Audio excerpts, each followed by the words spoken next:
The American unemployment rate is below 5%. In just 8 months since I became president, in the midst of a grave public health and economic crisis, the unemployment rate is now down below 5% at 4.8%. Let me just repeat that. Today's report has the unemployment rate down to 4.8%, a significant improvement from when I took office and a sign that our recovery is moving forward, even in the face of a COVID pandemic. That improvement was widespread. Unemployment for Hispanic workers was down, and the unemployment rate for African Americans fell almost a full percent, and it's now below 8% for the first time in 17 months.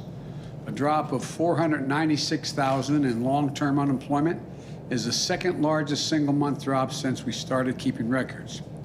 The largest was in July.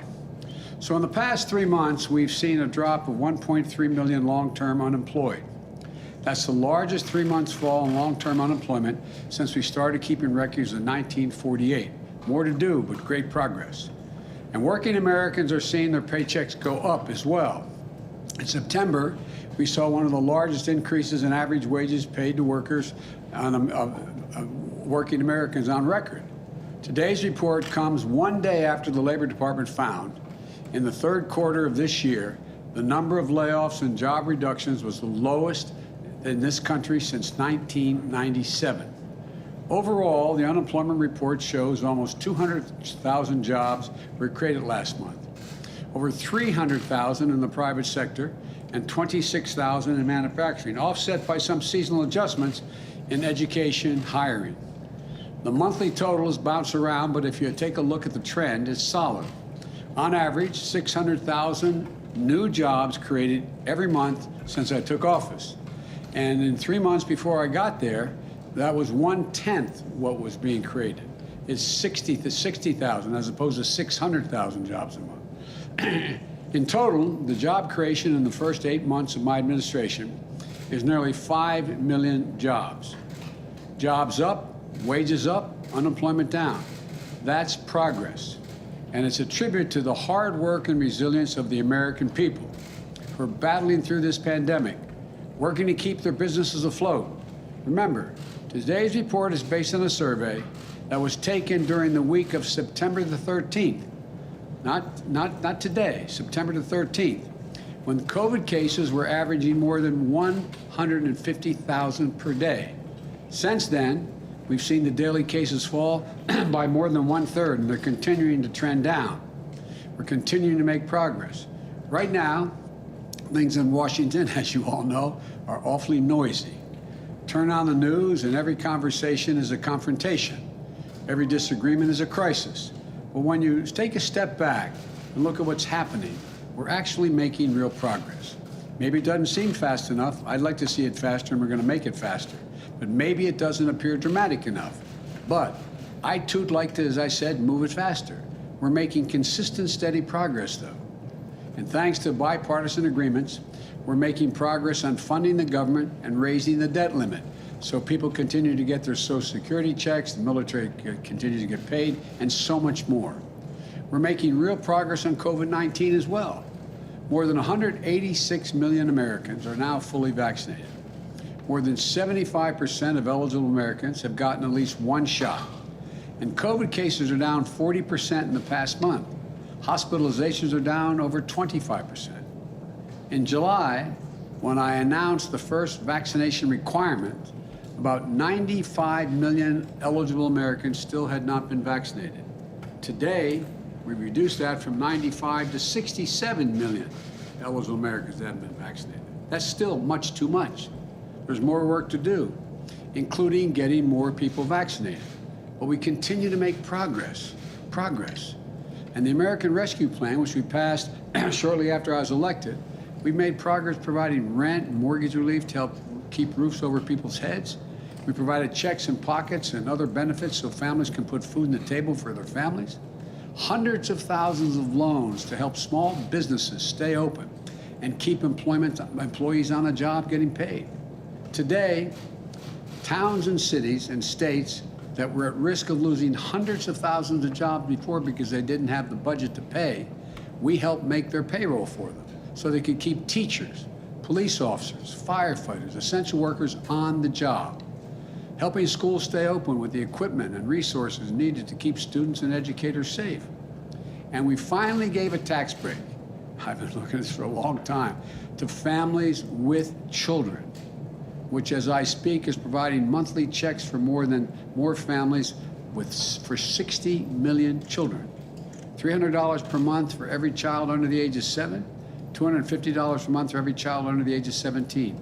Keeping the tax cut, it's a tax cut for these people, and cutting child poverty nearly in half, over 40%. We're making progress protecting our air and water as well, and our natural lands, much more to do. And will have more to say about that later today. The jobs numbers also remind us that we have important work ahead of us and important investments we need to make. America is still the largest economy in the world. We still have the most productive workers and the most innovative minds in the world. But we risk losing our edge as a nation if we don't move. Our infrastructure used to be the best in the world.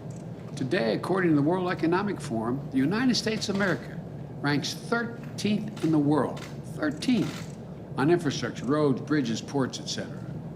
We're among the first in the world to guarantee access to universal education back at the turn of the 20th century. Now, the Organization of Economic Cooperation and Development, catch this, ranks America 35 out of 37 major economies when it comes to investing in early childhood education as a percent of GDP. 35 out of 37.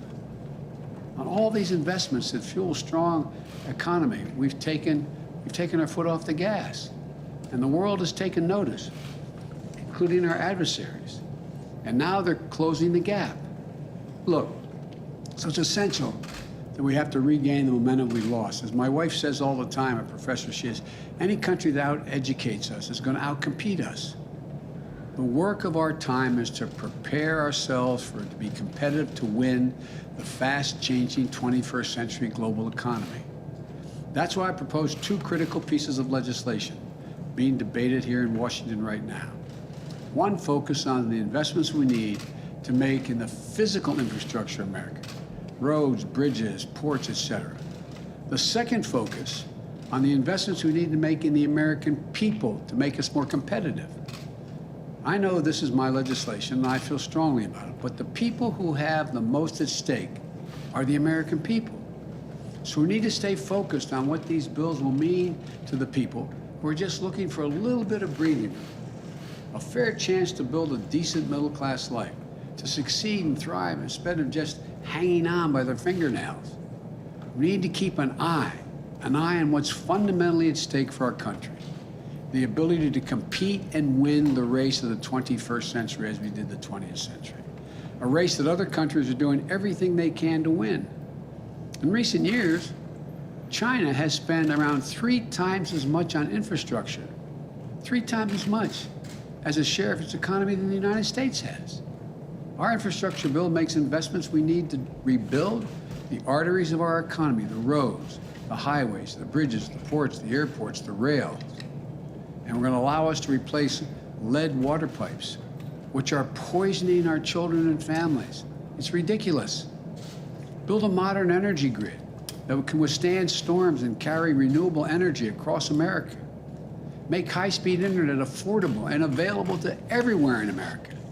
And create good union jobs in the process of putting that together. We're going to make the largest investment in public transit in American history. And we're going to make the most important investments on our rail since the creation of Amtrak 50 years ago. But it isn't enough just to invest in our physical infrastructure. We're going to lead the world like we used to.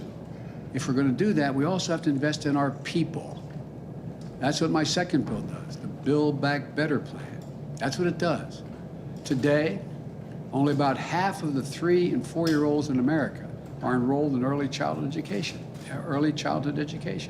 In Germany, France, the UK, Latvia, that number is more than 90%. We're falling behind. It's not just early education. According to one study, America ranks, catch this, America ranks 33rd out of the 44 advanced economies when it comes to the percentage of our young people who have attained a post-high school degree. The United States, 33rd out of 44. My Build Back Better plan gets us back on track to making 4 additional years of public education available for every person in America. 2 years of high-quality preschool in the front end, which indicates that over 56% of the children will be able to go through all 12 years and beyond without any interruption. And investments in community college, so our students can gain the skills they need and carve out a place for themselves in the 21st century economy. We're going to help build families. We're going to help them afford to care for their new baby, a child, an elderly relative. It's going to extend the tax credit for families with children. It's going to help us meet the moment on climate change and become a global leader in the fast-growing clean energy industries like solar and wind power. The whole world knows that the future of the auto industry is electric, and battery technology. We need to make sure America builds that future instead of falling behind. We should build those vehicles and the batteries that go into them and the charging stations they're going to need, the 500,000 we're going to build across America. Here in the United States, we should be doing this. And look, if we get this done, we're going to breathe new life into our economy and our workforce, and we're going to breathe cleaner air at the same time. These are the kinds of investments that will get America back in the game and give our workers a chance, a fighting chance. Economists left, right, and center agree. Earlier this year, Moody's on Wall Street projected that the investments in these bills will bring us a higher GDP and additional 2 million jobs per year and lower unemployment. These bills are not about left versus right, or modern versus progressive, or anything else that pits Americans against one another.